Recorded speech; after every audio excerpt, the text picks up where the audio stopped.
네, 반갑습니다. 강승주의 급등 타이밍입니다.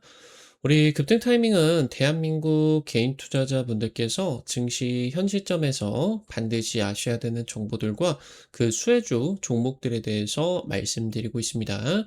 오늘 또 급등 타이밍 시청해 주셔서 감사드리고요. 영상 시청하시기 전에 좋아요와 함께 댓글까지 꼭 부탁드리고요. 구독 버튼 아직 안 누르신 분들 구독 버튼도 꼭꼭 부탁드리도록 하겠습니다. 오늘 영상도 바로 진행해 보도록 할게요. 최근 들어서 인제 국내 증시 급락 이후로 반등을 하는 과정에서 코스피보다 코스닥 쪽에서의 상승세가 굉장히 강하게 나타나고 있겠죠. 5 일자 같은 경우도 코스닥이 하루에만 17%의 급등세가 나타나고 있고요. 6 일자 같은 경우도 장중에 인제 코스피 하게 되면서 인제 뭐 삼성전자나 SK하이닉스 쪽에서 좀 약세 유지를 하고 있는 가운데 코스닥 같은 경우는 3%대 강세를 계속적으로 유지를 하고 있는 그런 상황이겠습니다. 여기서 지금 이제 눈에 띄는 주요 섹터로서의 제약 바이오 쪽의 움직임이 굉장히 중요하게 강조가 되고 있는데 여러분들이 주목하셔야 되는 최근 이제 이 제약 바이오에 있어서 투자 트렌드와 함께 관심 가지셔야 되는 주요 종목들까지 체크해 드릴 수 있도록 하겠습니다. 영상 바로 진행해 보도록 할게요. 글로벌 제약 바이오 산업의 지각 변동이 일어나고 있습니다. 현재 지금부터 약 10년 정도 동안에 글로벌 빅파마들의 매출을 이끌어가고 있는 핵심 의약품들이 모조리 특허 만료가 진행이 되게 돼요. 여기에다가 더해 가지고 지금 이제 미국 땅에서 의약품들이 빅파마들이 미국에서 가장 비싸게 의약품을 팔아먹고 있다. 너네 이거 약가 안 낮추면은 관세 때려 맞을 줄 알아라. 트럼프가 이제 지금 글로벌 빅파마들 한 20여 개 기업에다가 약가를 인하하라고 강제를 하게 되면서 이 부분에 따라서 지금 향후 이 부분에 대응을 하지 못하는 빅파마들 같은 경우는 엄청난 실적의 급감과 함께 좀 이제 시총 규모 같은 경우도 쪼그라들어 버리게 되는 그런 지각 변동의 상황이 진행이 되고 있다라고 보실 수가 있어요. 그래서 지금 이 글로벌 빅파마들이 향후 5년, 10년 동안에 사실상 생존 경쟁이 펼쳐지게 됩니다. 그래서 여기서 혁신 파이프라인, 전 세계에서 좀 약효가 있다 싶은 파이프라인은 모조리 지금 사냥을 당하고 있다라고 싶을 정도로 기술 이전이나 M&A 계약들이 폭발적으로 늘어나고 있는 그런 상황입니다. 지금 현재 2025년 같은 경우도 제약바이오 산업에 있어서 M&A 인수합병이 전년 대비 2024년 대비해서 133%로 엄청나게 급증을 하고 있겠고요. 올해 같은 경우도 그 규모가 더 확대가 될 것으로 전망이 되고 있습니다. 지금 현재 M&A나 기술 이전이 펼쳐지게 되는 중요한 부분 같은 경우는 플랫폼 기술, 그리고 차세대 항암 신약 쪽으로 주목도가 높아지고 있겠고요. 여기서 지금 수십조 규모의 빅딜 성사 기대감이 나타나게 되면서 혁신 파이프라인을 가지고 있는 국내 제약바이오 기업들의 주가의 급등 기대가 되고 있는 그런 상황들이다 체크를 하실 수가 있겠습니다. 제약바이오 산업의 지각 변동이 진행이 되고 있습니다. 글로벌 제약 산업이 올해 구조적인 대전환에 직면을 하고 있습니다. 빅파마의 성장을 이끌어오고 있는 핵심 블록버스터 의약품이 대거 특허 만료가 진행이 되게 되고요. 그러니까 지금 이 FDA에서 북미 시장에서 독점적인 시판 허가를 내주는 대신에 한 5년에서 10년 뒤에 이 특허를 만료를 시켜 버리게 되고 그다음에는 인제 미국의 그 국민들이 값싼 가격에 이런 저렴한 그런 인제 약을 이용을 할 수가 있게 되는 이제 특허 그 시기가 있게 되죠.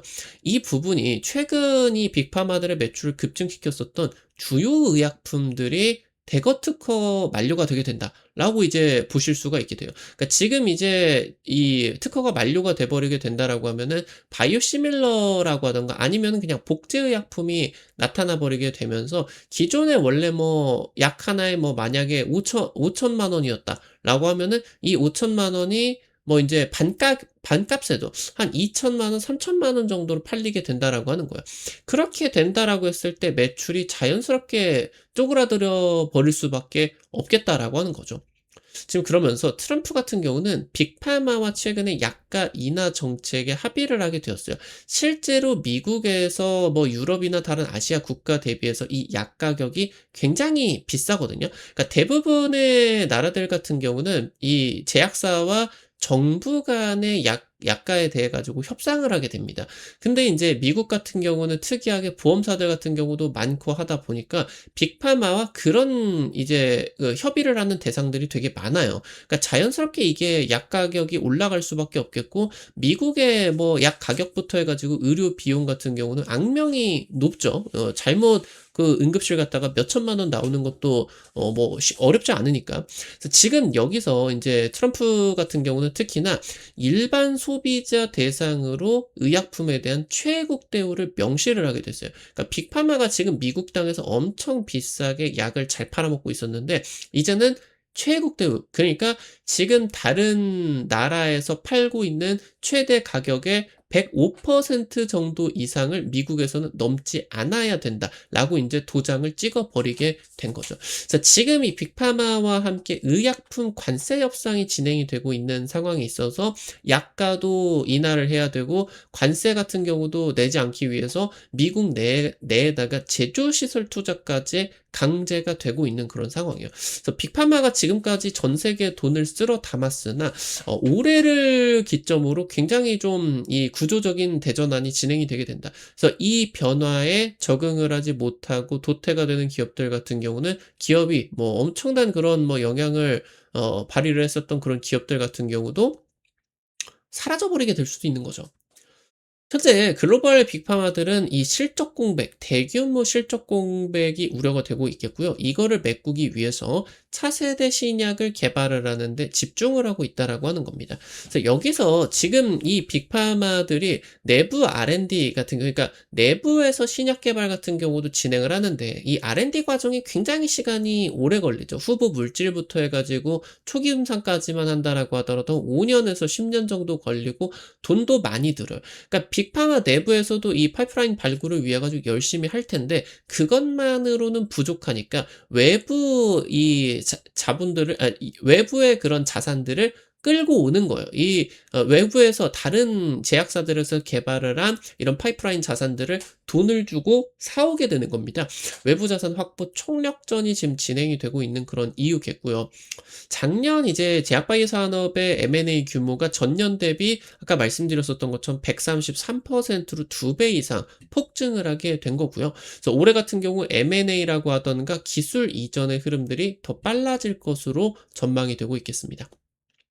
현재 글로벌 빅파마의 R&D 전략이 급변을 하고 있겠고요. 이 가운데에서 말씀드렸었던 혁신 파이프라인이 유럽에도 있겠고 미국에도 있겠지만 최근에 아시아 바이오텍이 극적인 입지 상승을 보이고 있어요. 그러니까 원래 아시아 중에서도 일본 같은 경우 뭐 다케다나 뭐 다이치 상교나 굉장히 그런 뭐 뛰어난 기술력을 가지고 있는 제약 바이오 기업들이 많은데 중국이라고 하던가 한국 같은 경우는 사실상 제약 바이오 산업에 있어서 불모지였죠. 신약 개발 같은 경우 특히나 뭐 인제 의약품 원재료라고 하던가 아니면 뭐 바이오시밀러, CDMO 시장에 있어서는 한국이나 중국이나 분명히 세계 최고의 기업들이 있었지만 신약 개발 같은 경우는 볼모지였다라고 하는 거예요. 근데 지금 이 아시아 바이오텍 쪽이 차세대 혁신 신약에 있어서는 굉장히 중량감이 올라갔다라고 하는 거죠. 지금 초기 후보 물질들을 대거 외부에서 수여를 하게 되면서 대신에 글로벌 빅파마들 같은 경우는 FDA 최종 허가까지 진행을 하고 있는 개발 역량을 가지고 있겠죠. 그래서 지금 여기서 이전보다 허가를 받을 수가 있는 이 후보 물질을 대거 확보를 하고 FDA 최종 임상 통과를 하는 경험이 있기 때문에 이걸 통해서 이전보다 빠르게 신약을 개발하라는 전략이 지금 중요하게 진행이 되고 있는 거예요. 현재 이 중국 바이오텍이 혁신 신약 파이프라인의 공급지로 굉장히 빠르게 올라가고 있겠고 여기서 이제 우리나라 제약 바이오 업계 같은 경우도 큰 기회로서 다가오고 있다라고 하는 거겠습니다. 현재 글로벌 빅파마 같은 경우는 현재 관심을 갖고 있는 외부 자산들은 플랫폼 기반한 파이프라인에다가 자금을 우선 배분을 하고 있어요. 지금 이 플랫폼 기반으로서 자기들의 특허 만료가 되게 있는 거를 다른 이제 이 뭐 투약 방법이라고 하던가 이런 거를 통해 가지고 지금 이 FDA 허가를 한 번 더 받아버리게 되는 거예요. 이거를 통해서 특허를 연장시키는 효과를 볼 수가 있겠고요. 나아가서 여기에다가 이 플랫폼 기반의 파이프라인이 이전과는 다른 전달 기술들을 통해 가지고 아예 혁신 신약으로서 기존의 의약품 대비해서 더 뛰어난 그런 약효들 같은 경우도 확인이 되고 있겠거든요. 지금 현재 그러니까 초기 자산 같은 경우, 초기 임상이 진행이 되고 있는 파이프라인 같은 경우는 옵션 계약, 그러니까 기술 이전이 진행이 되게 된다라고 하는 거고, 지금 현재 뭐 임상 이상으로 넘어가게 되면서 성공 가능성이 높은 후기 자산 같은 경우는 이거를 바이오텍들이 안 팔라고 하지 않겠습니까? 거의 다 임상 끝나가고 있는데 이걸 안 팔라고 하고 있겠죠. 근데 임상 2, 3, 3상 통과 확률 같은 경우 사실 근데 그렇게 높지 않아요. 한 30% 정도밖에 되지를 않기 때문에 이거를 빌미로써 아예 그 기업을 잡아 먹어버리는 거죠. 빅파마들이 수십 조를 투자를 해서 혁신 신약인데 후기 이런 자산을 가지고 있는 후기 파이프라인을 가지고 있는 애 같은 경우는 인수합병을 해버리게 된다. 그래서 이 유망 파이프라인을 누가 선점을 하느냐, 빅파마들은 지금 이게 현재 가장 중요해지게 된다라고 하는 거죠. 지금 기존 블록버스터와의 병용요법에서 뛰어난 결과를 보이고 있는 경우 같은 경우도 협력 가능성이 높고요. 그래서 결국에 중요한 거는 실질적인 FDA 승인 가능성이다. 그래서 플랫폼 신뢰도가 좋다. 내지는 이제 공급망의 안정성들 같은 경우에 있어서 우리나라가 유리한 위치를 확보를 하고 있죠. 그러니까 실제로 지금 뭐 현재 우리나라 쪽에서 항암신약을 개발하고 있는 HLB를 예로 들게 된다라고 하더라도 현재 HLB가 중국의 항서제약과 함께 FDA를 도전을 하고 있겠죠. 그러니까 지금 계속 FDA 쪽에서 문제를 삼는 거는 중국의 항서제약이 과거에 좀 나쁜 집들을 많이 했어요. FDA가 요구를 하는 그런 자료들을 내지 않는다라고 하던가 FDA가 실사를 가게 된다라고 했을 때 여기 이제 그 자료들을 폐기를 하는 모습들을 FDA 사람들이 보게 되면서 저 자료를 폐기를 할 정도다라고 하면 신뢰도가 있느냐, 내지는 지금 이제 FDA 기준에서 생산시설, 그러니까 CGMP 생산시설 인증을 받아야 되는데 중국의 기업들이 이런 식으로 균일한, 그리고 좀 이런 CGMP 기준에 맞는 의약품의 생산 역량이 있느냐, 이 부분에서 지금 의문이다라고 하는 거겠고, 실제로 지금 중국 바이오텍의 그런 초기 자산 같은 경우는 인수를 하려고 하고 있는데 실제 지금 이 중국이 껴있는 상황이다라고 하면은 FDA 임상에 있어서 부정적인 결과를 받을 수도 있기 때문에 현재 빅파마들에서 중국의 자산 같은 경우는 좀 꺼리고, 그러다 보니까 우리나라 바이오텍의 자산의 가치가 높아지고 있다. 이 부분이 이제 중요하게 받아들여질 수가 있겠죠. 그래서 글로벌 빅파마들 같은 경우는 특히나 플랫폼의 전달 기술 쪽에다가 주목을 하고 있어요. 어떻게 우리 몸에다가 전달을 시키느냐. 그러니까 우리 몸에다가 약을 투약을 하게 된다라고 했을 때 만약에 뭐 위나 뭐 대장이나 폐에 암이 생겼다라고 하면은 여기서 이 핏줄을 잘 통해 가지고 이 항암 신약들이 암세포가 있는 그런 장기 쪽까지 같이 접근을 해줘야 되잖아요. 근데 이게 전달 기술이 없다라고 하면 이런 대부분의 뭐 외부 그런 의약품들 같은 경우는 간이나 췌장이나 이런 쪽으로 다 가버리게 돼요. 그러니까 실제로 약효가 별로 안 좋은 거죠. 그래서 이 전달 기술을 통해서 얼마나 그 필요한 부위에 잘 접근을 시킬 수가 있느냐, 이런 것들이 플랫폼 기술을 통해 가지고 개선을 할 수가 있겠거든요. 그러니까 심지어 뇌 같은 경우는 이 뇌 쪽에 일명 혈내장벽이라고 하는 게 있습니다. 그러니까 지금 이제 뇌가 뭐 뇌에다가 그런 나쁜 바이러스나 나쁜 물질들이 가면 안 되기 때문에 이걸 이제 잘 막아주고 있어요. 그러니까 이게 좋은 점도 있지만 이 뇌가 안전하게 지켜지는 좋은 점도 있겠지만 실제로 뇌에 문제가 생겼을 때 같은 경우는 두개골을 까고 의약품을 넣을 수는 없다 보니까 이거를 통과시키는 게 중요하다라고 하는 거예요. 그러니까 이거를 통과시키는 것도 전달 기술, 플랫폼 전달 기술로 볼 수가 있어요. 그러니까 뇌나 근육, 암세포까지 이런 것들을 정확하게 전달을 해 줘야 되는데 이 정확하게 전달해 주는 것 자체가 약효에 있어서 엄청난 효과가 기대가 될 수가 있다라고 하는 거죠. 지금 특히나 혈내장벽 통과가 어렵다. 그래서 이 중추신경계 치료제 같은 경우는 여전히 빅파마들 같은 경우도 미개척지죠. 뭐 알츠하이머라고 하던가 파킨슨병이라고 하던가 이런 것들이 굉장히 어렵죠. 그래서 지금 이런 혈내장벽 통과에 따라서 뭐 ABL 바이오 이런 기업들 같은 경우도 글로벌 빅파마와 수십조 원 계약을 맺고 있는 게 플랫폼 기반으로 이 혈내장벽 통과를 하게 되는 뭐 그랩바디 기술력 이런 것들 부각이 되고 있기 때문이겠죠. 말씀드렸었던 것처럼 근육이나 암세포에 도달하기 전에 혈액 내에서 분해가 돼버리게 된다라고 하던가 간을 걸치게 되면서 이 고분자 의약품 같은 경우는 분해가 돼버릴 수가 있게 된다라고 하는 거겠습니다. 현재 지금 항암신약 같은 경우도 최근에 급부상을 하고 있는 게 항체 약물 접합체 일명 ADC 치료제입니다. 이게 인제 원래 뭐 임상이 진행이 되고 있지 임상 통과가 잘 안 되고 있다가 다이치 상교 쪽에서 아스트라제네카 쪽과 협력을 해서 에너투라고 하는 거를 개발하고 걔가 인제 매출이 뭐 거의 10조 육박하고 있죠. 엄청난 블록버스터로 성장을 하게 되고 뛰어난 약효가 인제 발효가 되게 되면서 지금 이제 글로벌 빅파마들에서 이 ADC 치료제 개발 경쟁이 진행이 되고 있는데 여기서 이 ADC 치료제 같은 경우는 항체, 링커, 페이로드로 구성이 되고 있는 굉장히 좀 분자 단위로서 큰 의약품입니다. 그러니까 이 고분자 의약품 같은 경우는 말씀드렸었던 것처럼 뇌로 가는 것도 어렵고 그리고 이게 간으로 가버려서 너 뭐야 해버리고 간이 그냥 다 분해시켜버리는 경우도 많다라고 하는 거예요.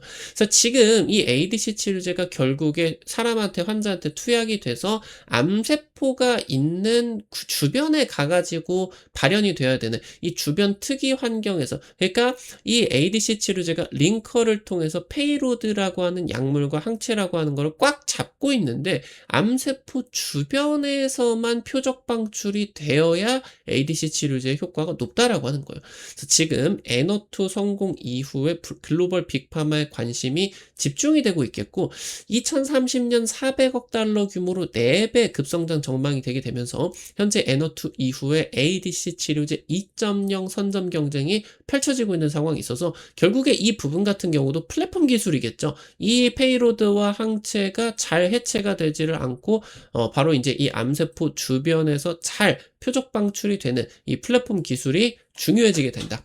라고 체크를 하실 수가 있겠고요. 이 ADC 치료제가 이제 또 뭐 혈내장벽을 통과를 한다라고 하던가 이런 전달 기술 같은 경우도 중요해지게 된다. 체크를 하실 수가 있겠습니다. 오늘 관련된 투자 포인트들과 함께 종목들도 체크를 해볼게요. 첫 번째로 리가캠 바이오입니다. 항체 약물 접합체 ADC 치료제 플랫폼에 있어서 원천 기술을 보유하고 있는 기업이에요. 올해 지금 가지고 있는 주요 파이프라인의 3종이 임상 모멘텀이 있습니다. 지금 현재 해당 파이프라인 중에서 초기 임상에서 암 완치 확인되고 있는 굉장히 이제 잠재력이 높은 파이프라인이 있거든요. 현재 전이성 유방암 대상으로의 항암신약 파이프라인 올해 중국 내에서 최종 허가 진행이 되게 되면서 상업화 기대감이 굉장히 높아지고 있는 상황이겠고 해당 의약품 지금 글로벌 임상 같은 경우도 진행이 되고 있는데 일부 지금 임상에서 현재 ADC 치료제 세계 1위 매출 기록하고 있는 엔허투보다 뛰어난 결과가 확인이 되게 되면서 해당 지금 의약품 추가적인 기술 이전 가능성이 굉장히 높아지고 있다라고 하는 거 해당 ADC 플랫폼 원천 기술 플랫폼 가치가 폭등이 기대가 되고 있다. 체크를 하실 수가 있겠습니다. 마지막으로 부광약품입니다. 주력 제품 지금 중추신경계 분야에 있어서 의약품 매출 호조를 띠게 되면서 글로벌 빅파마와 공동 개발을 하고 있는 의약품 계약금 수령 같은 경우도 나타나게 되고 해당 부분 따라 가지고 작년에 실적 10배 가까이 폭증을 하게 됐습니다. 현재 독자적인 RNA 플랫폼 기술, 플랫폼을 구축을 하게 되면서 해당 기술을 CNS, 중추신경계 쪽 파이프라인으로 확대를 하게 되면서 RNA 같은 경우도 결국에 전달 플랫폼이거든요. 그래서 CNS, 뇌로 어떻게 잘 이 의약품을 전달시키느냐. 그래서 올해 하반기 파킨슨병이라고 하던가 알츠하이머 쪽에서 CNS 쪽 이 독자적인 RNA 플랫폼을 통해서 개발을 한 혁신 신약 올해 하반기 FDA 임상 이상 돌입을 하게 됩니다. 그래서 해당 부분 지금 글로벌 빅파마와의 추가 기술 이전 기대감이 굉장히 높아지고 있는 거 체크하실 수가 있겠습니다. 오늘 관련된 투자 포인트들과 함께 종목들까지 체크를 해봤습니다. 급등 타이밍 여러분들에게 다양한 투자 관점 제시해드리기 위해서 노력하고 있는데요. 아무래도 당일 급등이라고 하던가 상한가 그 이상 기대가 되는 종목들 유튜브 통해서 제시해드리는 게 한계가 있을 수밖에 없습니다. 그래서 그런 단타 종목들을 여러분들에게 100% 무료로 단타방 오픈해가지고 정보 공유해드리고 있어요. 이번 주 찍어드렸었던 GRT 한 이틀 3일 만에 20-30% 급등 나왔죠. 이런 식으로 당일 급등이나 상한가 그 이상 기대가 된 종목들 매일매일 올려드리고 있거든요. 한 100만원, 200만원 정도만 투자를 하셔서 아침에 단타로 한 5만원에서 10만원 벌어 가본다. 이런 느낌으로 접근을 하시면 재밌게 단타 매일 아침에 참여하실 수가 있을 것 같아요. 급등 타이밍 100% 무료 단타방 어떻게 입장하실 수가 있는지 바로 말씀드릴게요. 시청하고 계시는 유튜브를 아래로 조금만 내려보시면요. 설명 쪽에 실시간 무료 텔레그램방 입장이라고 링크 올려놨습니다. 이거 링크 누르시면은 무료 설치부터 입장까지 전부 가능하시니까 놓치지 마시고 꼭 체크를 해보시면은 좋을 것 같습니다. 우리 급등 타이밍 오늘 또 시청해 주셔서 감사드립니다. 오늘 영상도 도움이 되셨다라고 하시는 분들 나가시기 전에 좋아요와 댓글 잊지 마시고 꼭 부탁드리도록 할게요. 여러분들이 남겨주시는 좋아요, 댓글 하나하나 급등 타이밍에게 정말 큰 도움 됩니다. 다시 한번 부탁드리고요. 구독 버튼 아직 안 누르신 분들 구독 버튼 누르시면은 급등 타이밍의 최신 주식 정보들 누구보다 빠르게 확인하실 수가 있게 됩니다. 오늘 또 영상 시청해 주셔서 감사드리겠고요. 지금까지 급등 타이밍이었습니다. 감사합니다.